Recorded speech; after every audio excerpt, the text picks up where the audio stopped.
Snaking across the mountainway, the road sliced through the vegetation adorning the peaks. A once remote location traversable by only the indigenous people which called this magnificent island home, now made accessible for locomotives via the river of dry tarmac meandering towards the summit. We drove past the road sign indicating where exactly we are. Today we're on location at the legendary Alishan mountain range located in Jiayi. Like other parts of Taiwan, this place is now fully developed, however still harbors biodiversity. Biodiversity I hope to encounter during this trip. My people, the Huaxia settlers of this island, sung songs of women of tremendous beauty and men of unimaginable grit, who call this all-inspiring mountain range home. And even to this day, the Sao people still reside, alongside a vast array of little critters which are pretty much elusive in the plains of Taiwan. Mini beasts of all imaginable sizes and shapes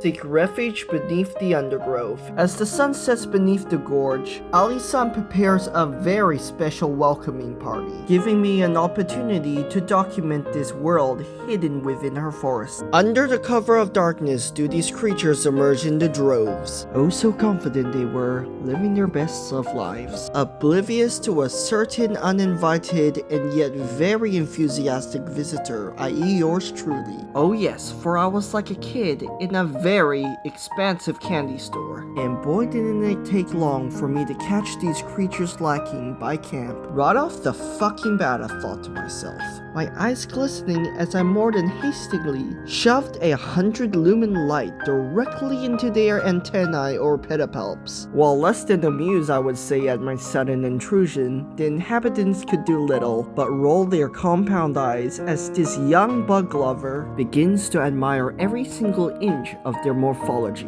Pause before letting them go, left completely bewildered, slinking away into the undergrowth. For me, this was a taste of things to come, looking forward to what's beyond camp. I don't know what I'm going to see, but whatever happens, this is going to be a cracking adventure. I made my way to a nearby tea plantation, and just like that, the mini beasts were around every corner, such as this rather gorgeous little Aglista perplexa, sporting a almost flawless set of camouflage, in which the poor thing thought it worked as well on me as it did on its natural predators. Being wood borers, it wasn't too surprising seeing one of these on the wooden platforms of the trail. Longhorn beetles evolved during the Aptian age of the Cretaceous period. Boy did their family aged like fine wine. In the railings lurked a peculiar set of Cercodiastids, ones in which I was gonna see a lot of during the trip. In the span of mere minutes, it was as if the entire mountains came alive, some of which I didn't even expect to see in person. It's a wonder why my rather frisky elder tetrapod cousins were out and about. Horny ass frogs. Pushing on, it wasn't long till I came across my next feature, a beautiful Physopelta physiculata. Fit with a colorful display of faded reds, this was a gorgeous representative of the taxon. Making my way up the Sunset Trail, I was stricken with pride how even cultivated land could harbor such biodiversity and wildlife. Yet another win for us Australopiths. Every stride I took came with a moment of disbelief and pride. What other people might call disgusting, I call absolutely fascinating. And they were present everywhere I looked. I was in heaven. However, my camera was less than cooperative, which is why I'm not even going to attempt to identify this particular spider. Failed me, Samsung has. Hi, 小姐. The more I pushed forward, the more I realized that beetle encounters were becoming more and more frequent. Two different taxa, both similarly colored. Their Ebony elytra glistened underneath my phone's light, and by the looks of it, I wasn't the first human they've ever seen, as they didn't seem to bat an antennae at the giant with the spotlight beaming directly at them. And to my absolute embarrassment, I could not for the life of me identify these two beetles. I have never seen these beetles in my life. Fellow bug enthusiasts and entomologists, the comment section is all yours. Yeah, there's a lot of mini beasts here. Pushing forward, I couldn't help but notice the fog that was rolling in, and that's when I came across this beautiful yet skittish Homolosofa guldens. And with that, our hike has come to an end. We made our way out of the last few staircases of the trail, about due time as the fog was directly on top of us, making visibility poor. Hey everybody, we just made it back to camp. Yeah, excuse the fact that I'm wearing a tank top. It's not like I'm here to show off my guns. But anyways, we made it back to camp, as you can see. And yeah, the clouds rolled in, so I virtually can't see shit. And yeah, all in all, I have to say that the trip so far is smooth. Yeah, it really is. Even in camp, it would seem that the arthropods follow me there. Now this little critter appears to be a species of Meradiba beetle, skittering across the balcony floor. And outside of the building is no other than the Lepidoptera, more specifically, at this hour, Heterocera, known to all laymen as moths. Oh boy. Holy fuck. I think that's a cane fly. Oh, Jesus fucking Christ, okay. Now, it suddenly dawned on me that I was getting a little bit too carried away and lost track of time, and it made it even worse so the fact that I'm actually autistic. Oh, so hyperfixated on the mini beast I was that I did not realize that at some point I was going to have to sleep. That's enough bugs for today, let's call it a night.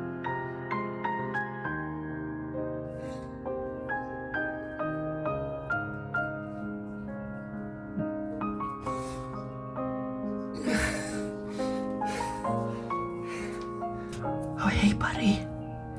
Ooh. Yeah. Euphlysius elytra. There's another one. With a new day ahead of me, I gleefully ate my breakfast, and it wasn't long till I found the first insect of the day. It's a little pheasant.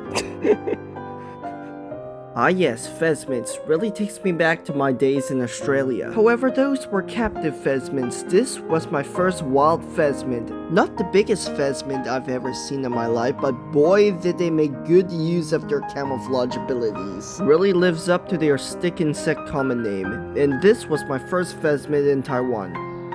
Nothing like doing the German thing in a morning like this. It's beautiful. Passing by the trail from last night, I came across this beautiful Edgaia flavicollis. And boy did I came across a rather healthy looking specimen. Hey guys, check this out, I found an acorn. Right, time to plant it. Where do I plant it? Fuck, here.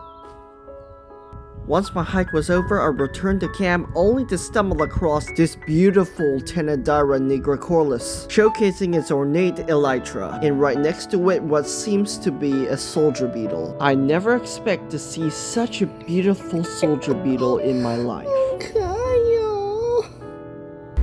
I can honestly say that I've seen at least a third of the 7,711 species of beetles in Taiwan. That's impressive. Once more, we hit the road. The tea plantation was just a pit stop. What we saw so far is what we call xiao zhai. After all, what cultivated land there is must come from an original habitat. My last stop for my time at Jiayi. Driving up the winding road, we come closer and closer to our end goal. Looking down at the cascades below, soaking in the majesty of this beautiful mountain range. The river paid inspiration for the roads we have now. We have finally made it to the main attraction, Alishan's recreational center. And what greets me but no other than Urstalis tenax in the midst of pollinating this Baleus perennis. Now who says non-Australopith animals don't know basic hospitality? Speaking of welcome party, enter Pontanthus confucius, who I scooped off of someone's back. Bro must have thought his shirt was a flower. And of course, what's a paleo-exotics nature walk without Murmurarachne? Now this particular fellow was Murmurarachne japonica, one of the perfect examples of sulcid brilliance. And speaking of spiders, this green Aphistostoma was unmistakable, Neoscona cyclodes, a welcoming sight in these cypress forests, and boy are these forests vast. forest. Walking across this expanse of cypress was truly a magical experience, being one of the original forests of Taiwan. Trees such as Cypress formosensis made up the expanse of Taiwan's mountainous primary rainforest. This is what the tall people saw when they first came to this magnificent place. This is what the Japanese saw when they first arrived to Taiwan. As I walked through the undergrowth, I was hit with an intense wave of post-glacial nostalgia. This was Ilha Formosa at its most primal. A blast in the past, a time portal back to Taiwan's most ancient days. It was then when the visitors of this beautiful forest realized it was raining. With the trees doing absolutely nothing to keep me dry, I made my way to the developed zone. Hey, I so had to re-enter the developed areas. As you can see, weather is absolutely fucking appalling.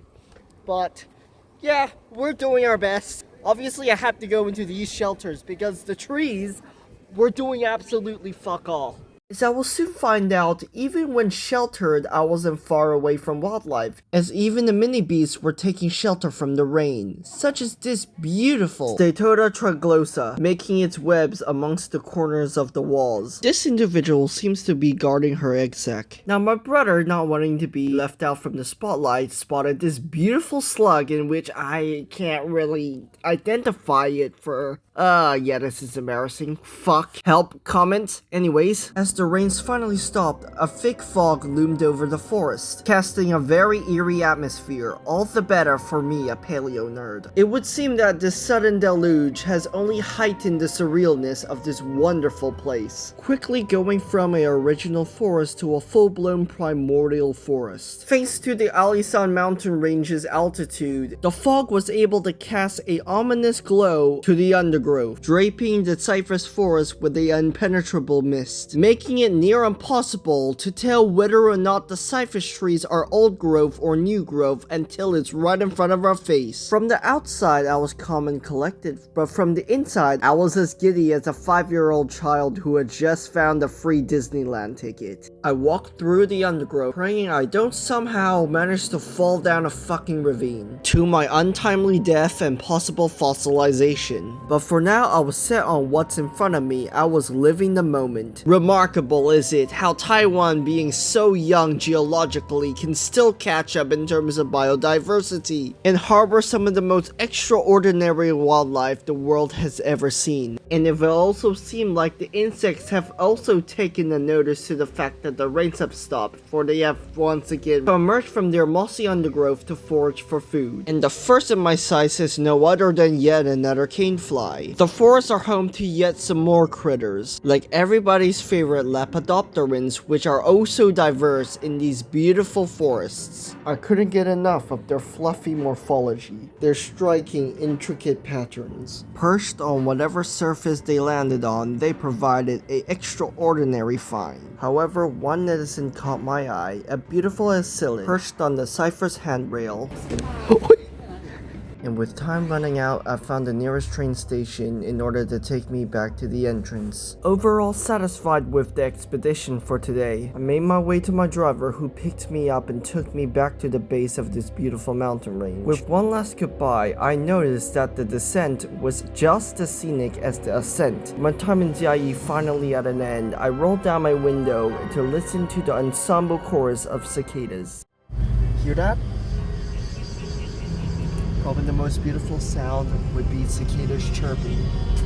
Fuck, I love this place. After hours of driving, we finally made it to the base of the mountain range. Back to the developed world, which was once plains, I soon realized that I missed a species. It would seem that one beetle taxon somehow managed to elude me during the trip, the target species in which my mother set out to find for the trip. But for now, the trip over, I made my way to the train that will take us from Jiayi all the way back to my hometown in Taipei, promising to return someday with a vengeance. Back in the city, I was able to come across a few urban mini-beasts, but unfortunately, having coming back from Jiayi, the urban encounters don't seem to quite hit the same as their mountain counterparts. Hey, 秀布啊！喂，哎呦，好啦，都拍谁呀？ Hello. Welcoming me home was this beautiful land snail on my doorstep, reminding me there will always still be ripe fruits among the urban mini beasts.